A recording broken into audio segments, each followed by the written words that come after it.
Alright, going to make another video. This is a new go-kart I got in the garage. This is a Yerf Dog Spiderbox frame. Pretty decent shape. A few things. Got one tire that goes flat on it, but I plan to put bigger tires once I get it running. It doesn't have the original motor. This has a Arctic 340 snowmobile engine on it. So right now it doesn't have spark. So I've got a new coil coming and a new ignition box for it. Pulled the flywheel out, cleaned all back behind it. It was pretty gummed up. Thought maybe that would possibly fix the issue. Did not. I think my coil is actually bad whenever I've tested resistance between on the can't remember if it's, I think you go across these two at your primary coil, and then if you go across your two outer plug wires, you can test resistance there. I'm not picking up anything at all, so I'm thinking it's bad. But anyway, again, it's like 80 bucks for both pieces, so I just went ahead and ordered them because yeah, there's no telling how long the electronic ignition box is going to last anyway. It's got some cracks in it, so it may have gotten moisture or something in it too. So I have the carb off now. I've got to get it cleaned. I figured that'll be why this is all down, get that going. I will have to do something different with the fuel tank. This is off the original.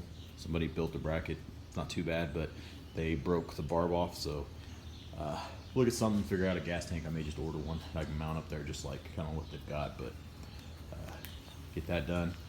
Trying to think what else. There's a couple of bushings in the front end I've got to replace, but really overall the go-kart's not in that bad shape, so kind of wanted to throw this in. This ought to be a pretty fun little project once I get her running.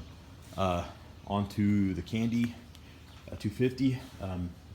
Got the new seats in. I had to build some brackets to go underneath them to get the seat to mount.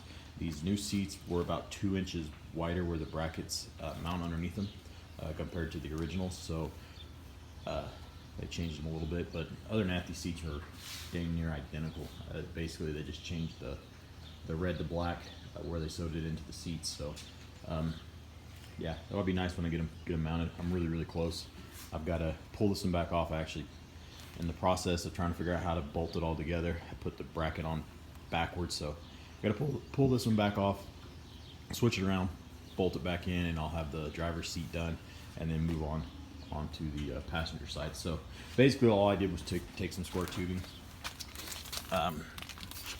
here and drill some holes in it. So the outer one bolts into the go-kart itself, or into the seat, and then the inner hole is where the original brackets were. So basically this just bolts in, and then you bolt the seat to the square tubing. So really not that complicated to do. It's a little bit of a pain trying to get all the bolts to line up, and you kind of have to tighten certain things down, because once it's on you can't get back to them. But yeah, not too bad. But yeah, I think seats look really nice when I get them in there. But other than that, we've just been riding this one. It's dirty right now, where we've had it out playing. So haven't had any issues so far with it. So I'll keep you guys posted. Probably do another video once I get the seats in them, and probably some more videos to come out playing around on these two.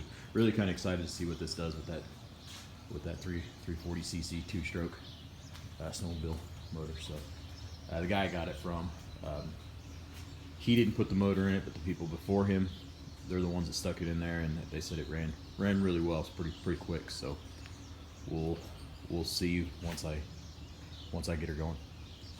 But anyway, thanks for watching, and feel free to hit that subscribe button.